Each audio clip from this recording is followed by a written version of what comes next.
Hola amigos, ¿cómo están? Como se quedó dormido en el piso, tendré que empezar el video yo. Hoy les traemos un especial de octubre de terror sobre la leyenda de Kuchisake Onna, que por suerte, dejo el video hecho para subirlo. Espero que les guste.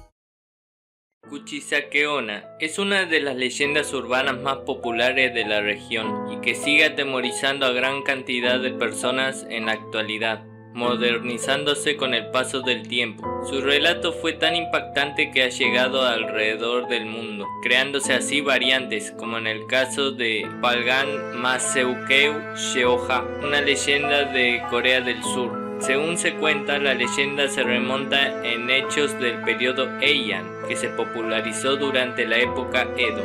La leyenda dice que hace mucho tiempo había una preciosa pero vanidosa mujer, la cual fue la esposa de un samurái, o también pudo ser su concubina. La bellísima mujer era pretendida por muchos hombres y acostumbraba a engañar a su marido. El samurái, sabiendo de la infidelidad de su esposa, decidió un día, en un ataque de celos, cortarle la boca de lado a lado, mientras él gritaba: ¿piensas que eres hermosa? En otras versiones cuentan que ella se había casado con un samurái muy celoso, que la golpeaba mucho, y que el samurái, pensando que lo estaba engañando, le cortó la boca de par en par y luego la mató. En otras dice que en realidad la mujer, cansada del maltrato, huye adentrándose en el bosque y nunca más se supo de ella. También se cuenta de que fue la esposa de un jardinero en realidad, quien era demasiado hermosa pero también muy vanidosa y lo engañaba con muchos hombres. Un día el jardinero la descubrió y entonces le dio un ataque de furia, por lo que la atacó con unas tijeras de jardinería y le cortó la boca de lado a lado. Versiones más modernas cuentan que en la década de los 70 se le encontró a una mujer con dicha cortada después de un accidente automovilístico ocasionado por una discusión entre ella y su marido, y que desde entonces su fantasma anda recorriendo las calles de Japón atacando a la gente. Si escuchamos bien, en todos los casos el marido pierde la vida debido al remordimiento y ella regresa del inframundo como un espíritu maligno y vengativo, enfocada en cometer los mismos actos que causaron su deformidad. Aunque a diferencia de la Llorona o la Ciguanaba o el Pontianak, la Kuchisake Onna se ha adaptado al Japón ultramoderno y de vanguardia de hoy en día. La historia tiene múltiples variaciones, desde los accidentes ocasionados por un cirujano plástico sin licencia o una maldición tras el uso excesivo del poder de un inugami familiar. La Kuchisake Onna a veces es descrita como la conductora de un auto deportivo de color rojo, portadora de un abrigo y sombrilla o que se viste a la moda. Usualmente el espectro cubre su boca con la manga de su kimono o en los relatos más modernos con un cubrebocas plástico. La leyenda urbana actual habla de que la Kuchisake Onna aparece como una mujer que vaga en las noches y es más común hallarla en días de neblina, con el rostro oculto tras el tapaboca, algo que es común en Japón. Si se encuentra con algún joven, normalmente es un estudiante de secundaria o universitario, le pregunta: ¿soy hermosa? Si el joven le responde que no, lo cortará a la mitad con unas tijeras gigantes que lleva consigo. Y si la respuesta es sí, ella se quitará la máscara y le preguntará: ¿y ahora crees que soy hermosa?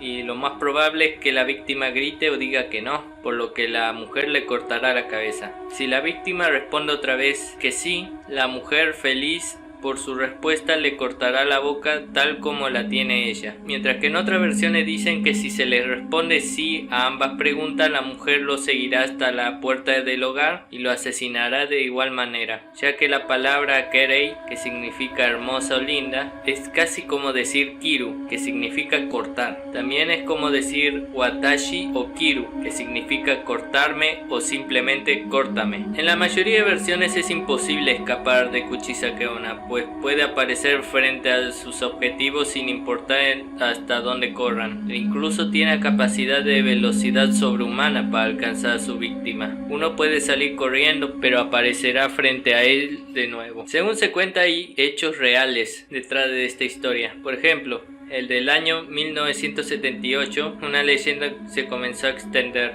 Hay datos que afirman que la historia de esta mujer se remonta a muchos años atrás, exactamente en el periodo Heian, a pesar de que esto se popularizó en la época de Edo. Durante 1979 y 1980 en Japón se produjeron una serie de crímenes que se atribuyeron a Kuchisake Onna, las cuales se trataban de una mujer que perseguía a los niños al caer la noche y que murió atropellada por un coche. Y según el informe de un forense, la mujer tenía la cara cortada de lado a lado, como la propia Kuchisake Onna. Sin embargo, aunque hemos buscado informes policiales, no citan a ningún forense ni a los crímenes. Puede que se trate de elementos que amplíen la historia de la leyenda, la cual aparece en God's Weird Tokyo. Trata de elementos para ampliar esta aterradora leyenda urbana. Aunque según Likura Yoshitsuki, profesor de la Universidad de Kokugakuin e investigador de literatura oral contemporánea, la historia de Kuchisake Onna es la más famosa entre todas las leyendas urbanas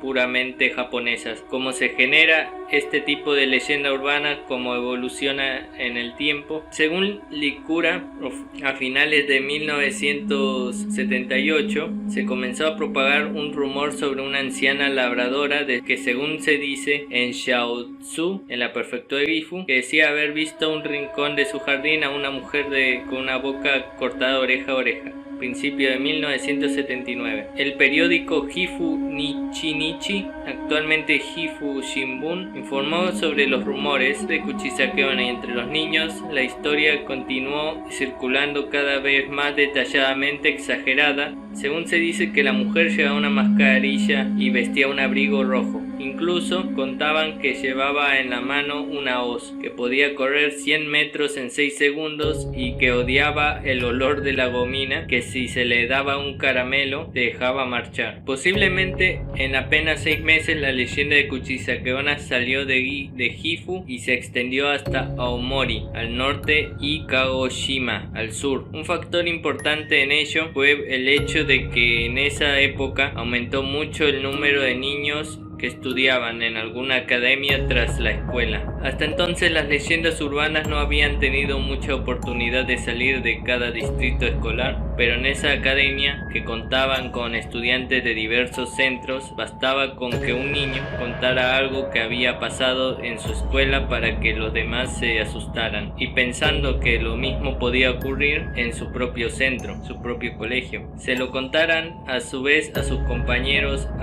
algunos hablando por teléfono con parientes, y la información llegó a transmitirse incluso mediante otros periódicos e incluso en cadena de televisión. Algo así como el efecto boca en boca, que le van pasando uno al otro y se lo terminan creyendo. Para los niños, Kuchisake Onna se había convertido en una imagen terrorífica y también una advertencia sobre hablar con los desconocidos. La academia comenzaba sus clases por la tarde y después los niños salían en tropel a la calle, o sea, todos juntos, y debían regresar a sus casas de noche, con lo que veían un tipo de adultos como jamás habían visto hasta entonces: mujeres con trabajos nocturnos, gente borracha.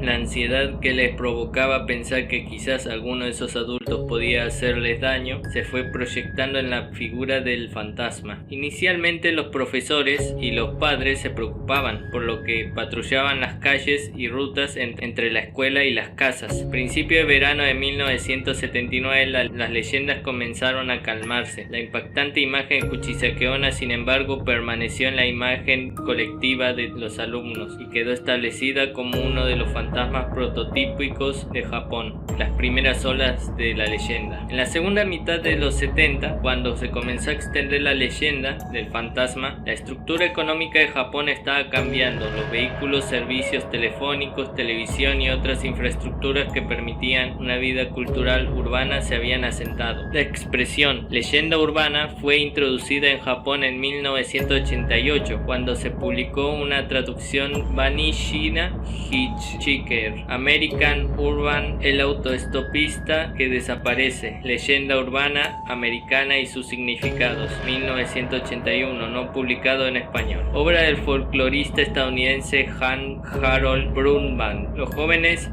y energéticos investigadores japoneses del momento tradujeron la obra para lanzar una piedra al tranquilo estanque de los estudios del folclore japonés, hasta entonces basados en cuentos antiguos y leyendas tradicionales, con el propósito de indicar que investigar ese tipo de rumores equivaldría a indagar en el estado de las ciudades contemporáneas. Brundtland definió la leyenda urbana como una historia original que le sucede al amigo de un amigo,